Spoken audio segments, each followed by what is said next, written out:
শ্রাবণ মাস উপলক্ষে শ্রাবণী মেলাতে সুষ্ঠুভাবে অতিবাহিত করতে প্রতি বছরের মতো এবছরেও নদিয়া জেলার ভারত বাংলাদেশ সীমান্তবর্তী শিবনিবাসে এশিয়ার দ্বিতীয় বৃহত্তম শিবলিঙ্গ প্রতিষ্ঠিত মন্দির শিবনী বা শিব মন্দির সহ নবদ্বীপ পোড়ামাতলা মন্দির সহ শহরের একাধিক শিব মন্দিরে ও জেলার বিভিন্ন এলাকায় প্রাচীন ও ঐতিহাসিক শিব মন্দিরগুলিতে ইতিমধ্যে অসংখ্য ভক্তবৃন্দ শিবের মাথায় জল ঢেলে পুণ্য লাভের আশায় আসতে শুরু করেছেন, যা চলবে পুরো শ্রাবণ মাস ধরে। পাশাপাশি হিন্দু ধর্মে প্রচলিত বিশেষ এই ধর্মীয় মাসে জেলার বিভিন্ন জায়গায় শ্রাবণী মেলা অনুষ্ঠিত হয়, যে কারণে পুরো মাস ধরে জেলা ও রাজ্যের বিভিন্ন প্রান্ত থেকে ভক্তবৃন্দরা ছুটে আসেন।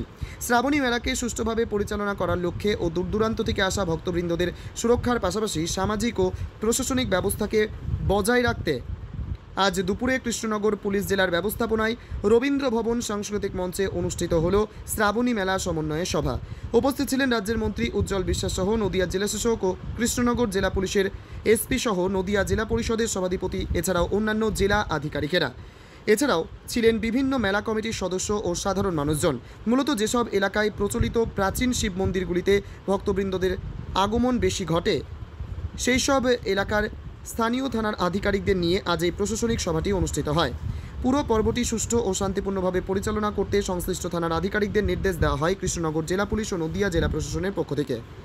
পরিবারের সবাইকে নিয়ে কিংবা মেয়েরা হোক বা ছেলেরা হোক সকলে মিলে আগে এই জায়গায় দাঁড়িয়ে আমরা এই শ্রাবণী মেলা বলতে যেটা বোঝায়, অর্থাৎ আমাদের শিবের কথায় জল দেওয়া, এটা কিন্তু আমরাই দেখে আসি নদিয়া জেলা হিসাবে। আর অন্যান্য রাজ্যের অন্যান্য জায়গাতেই এরকম ধরনের হয়, কিন্তু আমরা মনে করি যে আমাদেরটা একটু বেশি ভালো হয়। সুতরাং এই ভালোটাকে আরও ভালো করে সুন্দরতম করার জন্যে আজকে প্রশাসনের তরফ থেকে সিদ্ধান্তকে ধন্যবাদ জানাতে হয় আমাদের সবারই। আমরা যেটা অ্যাসেস করে যেটা দেখলাম আমাদের নদিয়া জেলাতে, যেরকম ডিএম স্যারও বললাম কি এখন শ্রাবণী মেলা নিয়ে অনেক মুভমেন্ট হয়, মানে আমাদের জগদ্ধাত্রী পূজা আর এইসব পূজাগুলোতে অনেক ফুটফল হয়, কিন্তু এই দিনে এত বড় লোক, ওটাও একটা মানে জেলার একটা এন্ড থেকে ওর একটা এন্ড পর্যন্ত যেতে হয়। তো সেই জন্য একটা 4 থানা ইনভলভ বড় একটা অ্যারেঞ্জমেন্ট হয়। আর মানে শিবনিবাস যে টেম্পল আছে ওখানে যে মানে সোমবারে সকাল মানে ভোরবেলা থেকে অনেক ভিড় হয়। তো আমরা গত 2 বছর থেকে অনেকটা স্টাডি করার পরে এবছর আমরা স্পেশালি আমি ধন্যবাদ জানাবো ডিএম সাহেবকে। উনিকে যখন আমরা অ্যাপ্রোচ করলাম ওখানে যে শিবনিবাসে যে ক্রাউড কন্ট্রোল আর যে লোককে কিউ মেনটেন করার জন্য অনেক উনি হেল্প করেছেন, উনি ফিনান্সিয়াল হেল্প স্যাংশনগুলো দিয়েছেন আমাদেরকে, সো দ্যাট এখন আগামী বছরগুলোতে এটা একটা এস্টাবলিশ প্রোগ্রাম হয়ে যাবে। এছাড়া আমাদের প্রিয় সভাপতি ম্যাডাম উনি আমাদেরকে খুব ভালোভাবে সাপোর্ট দিয়েছেন, রাস্তাতে যেগুলো লাইটিং থেকে শুরু করে হেল্প ডেস্কগুলো আমরা অনেকটা এবার প্ল্যান করেছেন। পুলিশের মোট 15 মতো আছেন আউটপোস্টগুলো থাকবে রাস্তার উপরে। এছাড়া আমাদের স্পেশাল পেট্রোলিং গাড়ি প্রত্যেকটা 3 কিলোমিটার 4 কিলোমিটার আমাদের একটা পেট্রোলিং গাড়ি থাকবে, সো দ্যাট সিকিউরিটি নিয়ে মানে যারা ডিভোটিস আছে ওদের কিছু সমস্যা না হোক। এছাড়া গার্ড এরিয়াগুলোতে আমাদের স্বরূপগঞ্জ ঘাটে আমাদের যে প্রত্যেকটা বছর যে ডিসাস্টার ম্যানেজমেন্ট গ্রুপ থাকবে।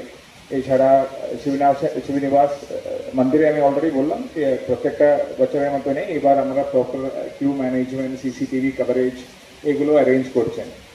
মানে গত বছর থেকে এই বছরে যদি কম্পেয়ার করলে তো আমরা এক্সপেক্ট করি বেশি লোক আসবে। আমরা এক্সপেক্ট করি মোর দ্যান 75,000 ডিভোটিস এই যে প্রোগ্রামে পার্টিসিপেট করবে। তো এই বছর থেকে আমরা মানে ladies and gents separate queue arrangement করছি, এক্সট্রা এন্ট্রি পয়েন্টস আমরা প্ল্যান করেছি। প্রত্যেকটা রাস্তায় আমি আগে বললাম কি পুলিশের হেল্প ডেস্ক থাকবে। এছাড়া এনজিওস যারা পার্টিসিপেট করছেন ওদের হেল্প ডেস্কগুলো, ড্রিঙ্কিং ওয়াটার এগুলো অ্যারেঞ্জমেন্টগুলো থাকছে। সিএমও সাহেব রয়েছেন, ওনার আমি ধন্যবাদ জানাবো ওনাকে। ওনার তরফ থেকে এখন মেডিকেল অ্যাসিস্ট্যান্স বুথগুলো আর মেডিকেল অ্যাসিস্ট্যান্স অ্যাম্বুলেন্স এগুলো থাকছেন। Bureau report, জজবাত 24 Bangla.